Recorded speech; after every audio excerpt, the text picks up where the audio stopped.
Falar de volta às aulas, porque as escolas particulares, principalmente, já retomaram, né, a presença dos alunos na sala de aula. E eu fico tentando entender, além, claro, do medo de se contaminar. A gente falou ontem aqui no Bora Brasil, uma reportagem que a gente fez, né, Joel, na Rádio Bandeirantes, sobre um surto de Covid em uma escola de Campinas, né? 1/3 dos professores e funcionários foram contaminados, né, pela doença. Mas, além disso, como é que deve ser, hein, voltar para uma sala de aula depois de quase um ano fora? Um ambiente novo praticamente, né? Não é? Você sabe que meu filho foi ontem, pela primeira vez, depois desse tempo todo, pro colégio. E foi eufórico, sabe? Tava alegre pra caramba. Né? Nossa, e voltou muito feliz. Eu já percebi que ele mudou ali, que ele vinha apresentando um comportamento distinto. Eu tinha dito isso para vocês e para os nossos ouvintes.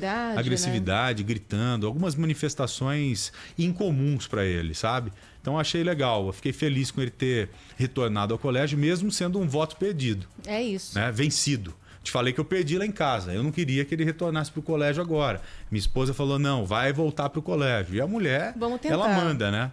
Ela manda, não tem jeito. Mas é aí que está o diálogo que eu acabei de falar. É você discutir e tentar procurar o melhor para determinada situação. E eu acabei chegando à conclusão que seria melhor devolvê-lo ao colégio. A Olívia Freitas está aqui com a gente, competente profissional do Grupo Bandeirantes de Comunicação. Prazer enorme te ter aqui, Olívia. Você que está acompanhando esse retorno às aulas, né? Que é algo novo, tanto para os alunos como para os professores também. Boa tarde. Oi, Joel. Boa tarde para você. Boa tarde para Ana, para todo mundo que nos acompanha pela Rádio Bandeirantes. Joel, vou pegar carona no teu comentário sobre o teu menino, que foi eufórico ontem para a escola. Hoje eu fui numa escola aqui no Morumbi, com crianças aí entre 5 e 7 anos, nas turmas que eu visitei. E euforia é o que eles fazem também em sala de aula. Pareciam crianças que nunca tinham saído de casa. Elas estavam empolgadíssimas. Uma queria mostrar o trabalhinho para outra. O que você fez, fulano? Deixa eu ver. E eles estavam, assim, sedentos desse contato social. E esse contato social é justamente o que mais pesou nesse diagnóstico dos primeiros 3 dias de aula. As aulas das escolas particulares voltaram em São Paulo aqui na segunda-feira. A gente já conhece todas as questões técnicas desse retorno, 35% dos alunos, uma parte híbrida, uma parte presencial, tem que ter distanciamento, álcool em gel, todos os protocolos de higiene a gente já conhece, eles estão dados e as escolas, pelo menos na rede particular que eu visitei, porque as que estão abertas, né, são as que estão abertas esses dias, têm se esforçado muito em cumprir. Mas tem uma percepção desse retorno que só pode ser medida com essas crianças voltando. Então, uma preocupação enorme agora é medir o impacto social do retorno dessas crianças para a sala de aula. Olívia, só um segundinho, por favor. A gente vai ter que te interromper, porque o presidente da República deve falar na sequência e algo relacionado a um encontro que deve acontecer em março com os representantes dos países no Mercosul. Quem é que está falando agora ali, Presidente do Uruguai, Luiz Alberto Lacalle-Pou, é quem está falando nesse instante. A gente tem até um trechinho aqui já para o nosso ouvinte ouvir. Cadê? Tá aqui? E as ações. A gente está com o som e tradução, inclusive, do Band News TV, tá? Daqui a pouquinho o presidente Jair Bolsonaro começa a falar sobre esse encontro do Mercosul. Se quiser continuar, Olívia, assim que o presidente começar a falar, a gente porque ele ameaçou delicadamente te interrompe. Prioridade absoluta. Ele ameaçou. Eu achei que ele entraria logo na sequência. Esse encontro está acontecendo agora lá em Brasília, na capital federal. Então, Olívia, vamos continuar? Então, se o presidente entrar ali, a gente interrompe de novo. Sem problema. Delicadamente. Para. Euforia vai por parte das crianças. Isso. Euforia. As crianças em polvorosa. Crianças empolgadas, crianças que voltam querendo participar, querendo falar, querendo ser ouvidas, mas também crianças com muitos sintomas do afastamento social. Isso tem ficado muito latente nesses primeiros 3 dias e uma das ações que estão sendo previstas e incentivadas nas escolas nesse momento é que seja feito um grande trabalho socioemocional de acolhimento dessas crianças para reduzir o impacto do distanciamento social. Muitas voltam mais agressivas, com dificuldade de ouvir o colega, inclusive, e a gente vai ter que dar uma paradinha aqui que eu já percebi. Agora sim um homem está falando, Olívia. Vamos lá. Informal uma sugestão dele, pois nós possamos ficar mais à vontade para discutir questões internas nossas, bem como do mundo todo. E é assim que nós agimos. Obviamente, da minha parte, sempre seguindo aqui a orientação do Ernesto Araújo, tem feito um brilhante trabalho de relações públicas com o mundo todo, como fez a questão da pandemia com a China e com a Índia. Será no Brasil a reunião? Possivelmente em Foz do Iguaçu, possivelmente. Muito obrigado a vocês pela oportunidade. Obrigado, boa tarde.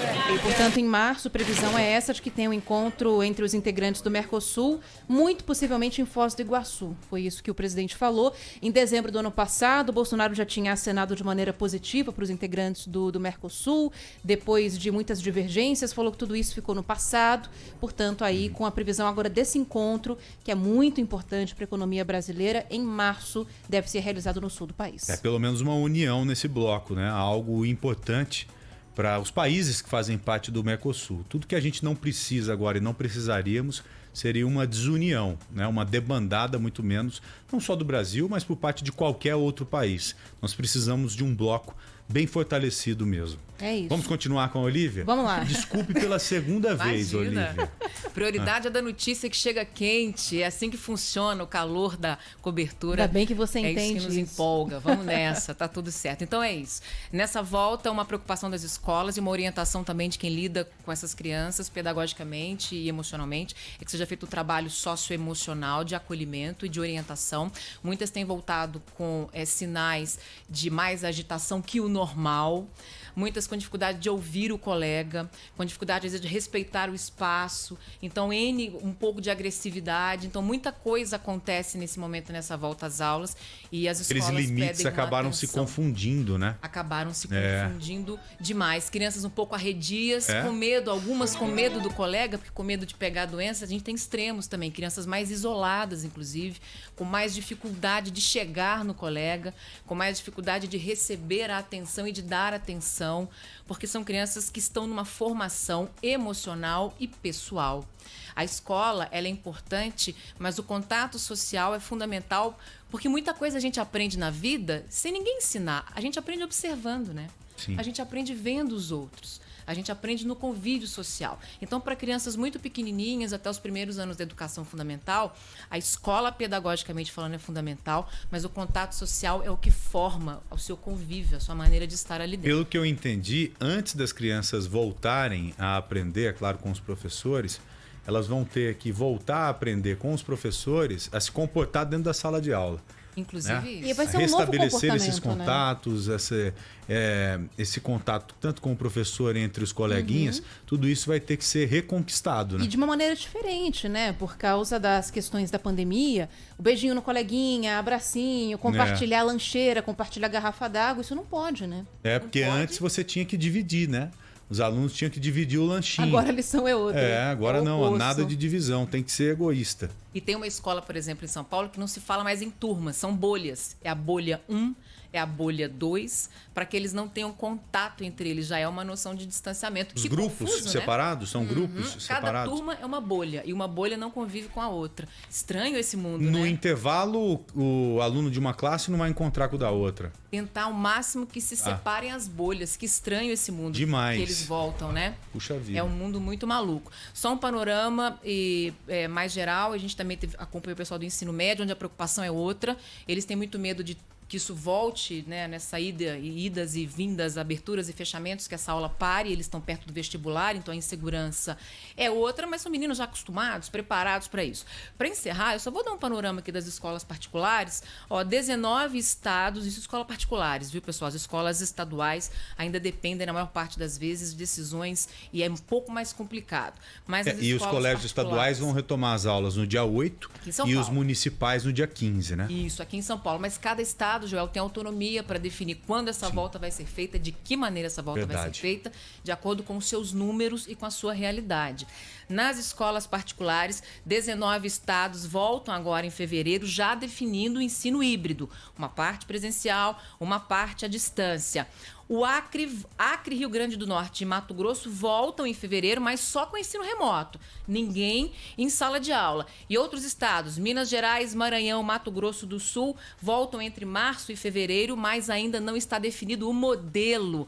Olha isso. A gente, depois de 11 meses, praticamente nesse processo, há estados que ainda não estão definidos. Exatamente. Caramba, 11 meses. É tempo suficiente para você, pelo menos, prever o que vai fazer depois, né? E, infelizmente, essa previsão não aconteceu. aconteceu. Está sendo definido. Olívia, muito obrigado, tá, querida? Um abraço para você. Essa matéria que você está produzindo vai para o Jornal da Band? Jornal da Band, 7h20 da noite hoje. Com certeza, depois do Brasil Urgente. Um abraço. Obrigada. Muito bom te ter aqui, viu? Volte mais vezes. Vira que adoro, só chamar. Obrigado. Vamos chamar cada vez mais.